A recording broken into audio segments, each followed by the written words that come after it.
लगायत च्याउ पाउँछ। के चाहिँ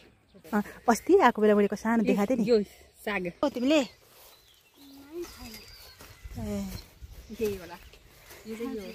हजुर यो लट्टेको साग हो लट्टेको साग मन पर्छ पर्दैन पर्छ नि नै अरू पनि हुन्छ मन पर्छ पर्दैन पहिला भन्नु न के थियो भने अकबरे खुर्सानी यसरी लटरमा भएर फलेको छ यसरी काउली फलेको छ काउ हेर्नु न यो पुल के को यो खिच्नु यो जाजरकोट, कालीकोट, रुकुम, मुगु, जुम्ला लगायत पश्चिम नेपालका विभिन्न जिल्लाहरूबाट पछिल्लो समय छोरी मान्छेहरू काठमाडौँ आएर खेतीपाती गरी कुखुरा फार्म, गाई फार्म, तरकारी फार्म खोलेर आफ्ना छोराछोरीको सुन्दर भविष्यको लागि काम गरिरहेको थुप्रै उदाहरणहरू देख्न सकिन्छ। तीमध्ये चाहिँ म जाजरकोट अनि मुगु, रुकुम र जुम्लाका यहाँनिर दिदीबहिनीहरूसँग आज चाहिँ म भेट गर्नेछु। उहाँहरूले तरकारी खेती लगाउनु भएको छ। जुम्लाको एकजना दिदीले गाई फार्म पनि खोल्नु भएको छ, तरकारी खेती पनि लगाउनु भएको छ। किनभने जाजरकोट, रुकुम जस्ता पश्चिम नेपालका विभिन्न जिल्लाहरूमा जडीबुटी लगायत प्राकृतिक स्रोत र सम्पदाको दृष्टिकोणले सम्पन्न भए तापनि बालबच्चाको सुन्दर भविष्य र औपचारिक शिक्षाको असुविधा असहजताको कारणले गर्दा बच्चा बच्चीको पढाइको लागि र रोजगारीको सुविधाको लागि पछिल्लो समय मान्छेहरू सहर बजार अनि त्यसपछि तराईका विभिन्न ठाउँहरूमा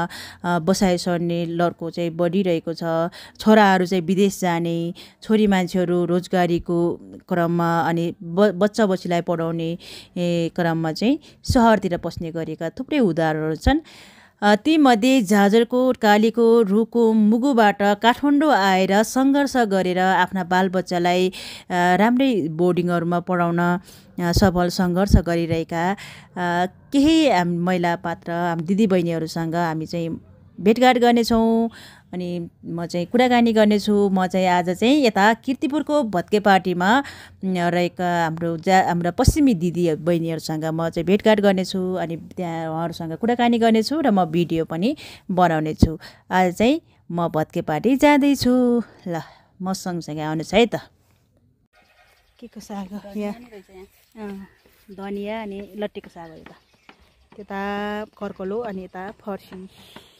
पनि हो मकै जुम्लाको बाघको माथि जुम्लाको बाघको पनि गएर आउँछु मैले जुम्लाको बाघ भन्थेँ नि अघि ऊ त्यहाँ गएर अरू ठिक छ।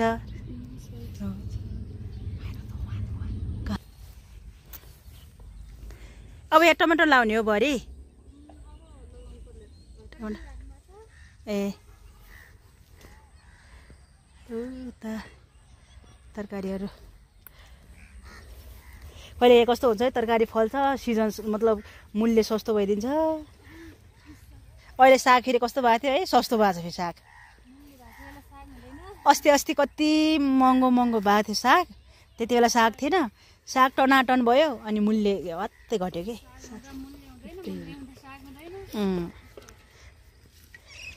यो मकैबारी दरेन हरियो काँक्रा कर्याम कर्याम भनिन अस्ति गाउँथे उसले के अरे नानीले छोरीले गाउँथे म त के रहेछ भनेको त गीत पो रहेछ के चाहिँ सिमी फुल्न लगाएको हेर्ने आउनु यो पहिला कान्छीको जग्गा थियो अहिले कसले लाउँछन् खै अहिले गाली गर्छन् कि फोटो खिच्नलाई रोक्नु है एपिसरले फलेको फर्सीको फुल भन्दै हुनुहुन्थ्यो ए फर्सीको फुल कति धेरै फर्सी फुलेको छ यहाँ एपिसरलाई देखाउँछु मैले राम्रो न अस्ति जोरमा ए तल त हैन भन्नु भएको थियो त ल्याउनु भयो रे ल्याउनु भन्न चाहिँ के भनेको कहाँ त्यसरी फर्सीको खाने फल खाने मान्छे फुल दिन्छ नि त हैन त ल यहाँको सिमीमा चाहिँ पाउ फुल फुलेर नि सिमी पलाइसकेको अलि सिमी यसरी फुलेको छ सिमी यहाँनिर फल्या पनि सकेको सिमी फुल्ने मात्रै यस्तै सिमी फलेको छ मस्त सिमी फलेको छ मस्त सिमी अब जब तल जब तलतिर अब पर बारीको भनौँ न हाम्रो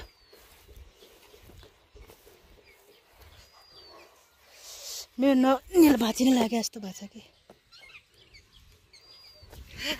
खाजा खायौ तिमीले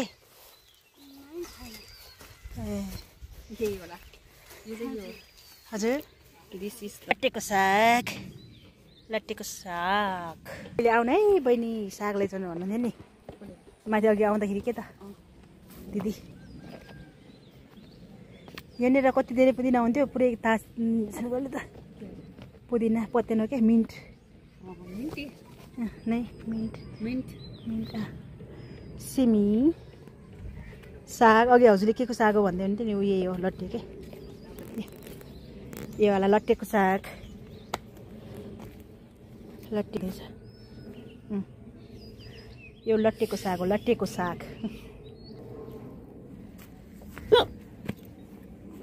ल हेर्नु यहाँनिर पुदिना यस्तो भइरहेछ यहाँनिर हेर्नु थोरै टिप्ने लाने हो मनपर्छ पर्दैन पर्छ नि नै अरू पनि हुन्छ मनपर्छ पर्दैन पहिला भनौँ न पर्दैन दिनु भनेको ए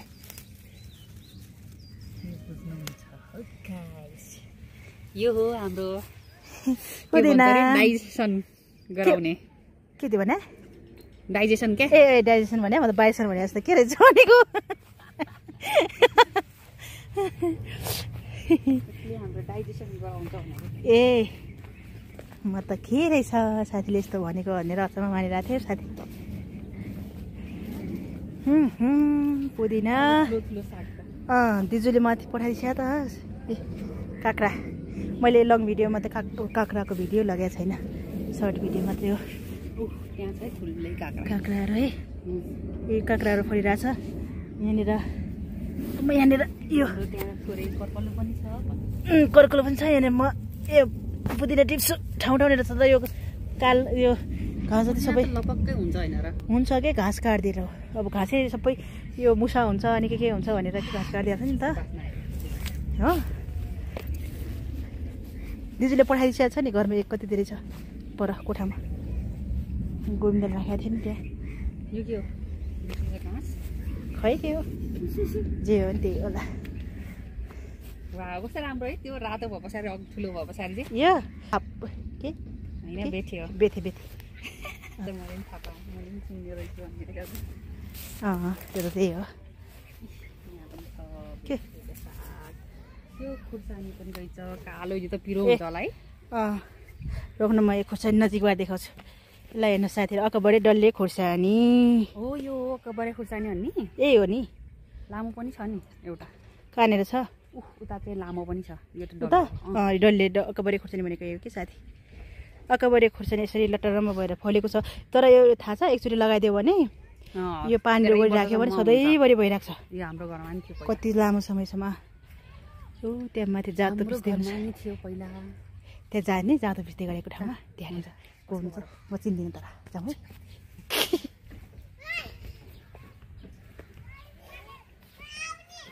तिमी नआउला ब्रिन्जल यहाँ एउटा बुट्टा छ नआओस् हस् म यहाँनिर त्यो दिदी माथि म जुम्लाको बाकोमा गएर आउँछु क्या एकछिन यसरी काउली फलेको छ काउली सिजन त गयो होइन र गयो बडो काउली फलेर पनि नखाएर त्यस्तो पुगेको छैन खै मान्छे तरकारी हामीलाई मात्र हो कि साथी यहाँ बन्दा यसरी हेर्नु न यो फुल के को हो यो खिच्नु यो आलु आलु आलु फुलेर सोलानेसी फ्यामिली भनेर भन्ने लिएर पिसाउँदै हुनुहुन्छ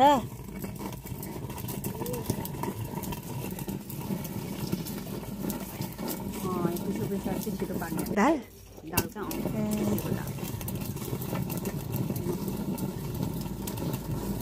किनेर ल्याउनु भयो कि घरबाट ल्याउनु भयो दिदी घर कुन ठाउँ हो दिदी हजुरको मुगु ए हुम्ला हाम्रो सबैतिर हो त्यो जुम्लाको माथि जुम्लाको बा हुनुहुन्छ उहाँ मुगुको यता जाजरकोटको यता हो जातो चाहिँ कहाँदेखि ल्याउनु भयो दिदी यो ने हामी पनि यसो बनाउनुपर्छ क्या साथी एउटा घरमा बनाउनु राम्रो हुन्छ है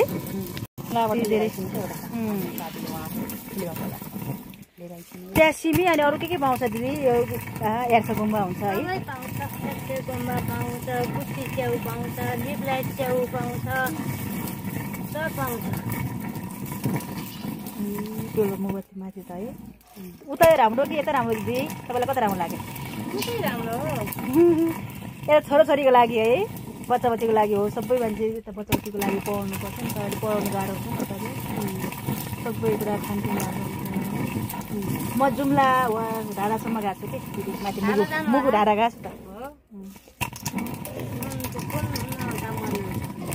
म त यता कलेज हो भने पढाउने मेरो श्रीमानको एउटा जुम्ला ब्याङ्कमा काम गर्दाखेरि म गएको थिएँ कि 1 महिनापछि जुम्ला ढाडा गएको लानु जाने तर ढाडा अलिक जान गाह्रो छ नि मनाङ मुस्ताङ जान सजिलो छ ढाडा जान गाह्रो छ नि बर्खाको बाटो त्यति राम्रो हुँदैन मङ्सिर वैशाखसम्म राम्रै हुन्छ भिडियो पनि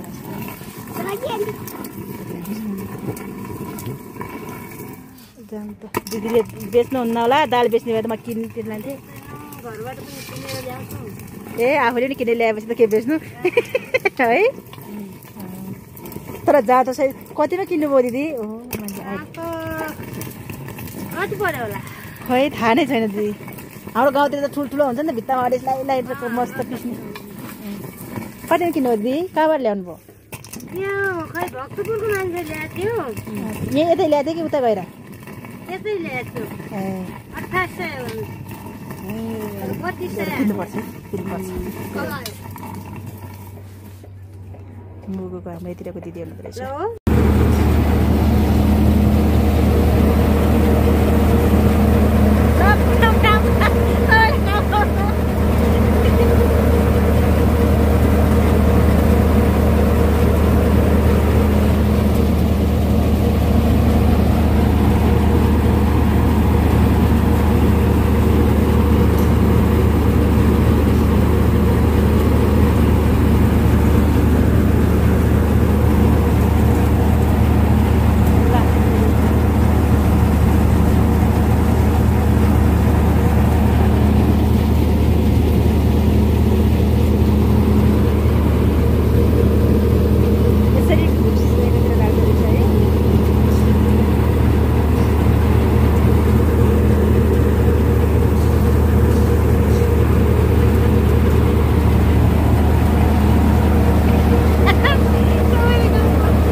ल अब जाम हामी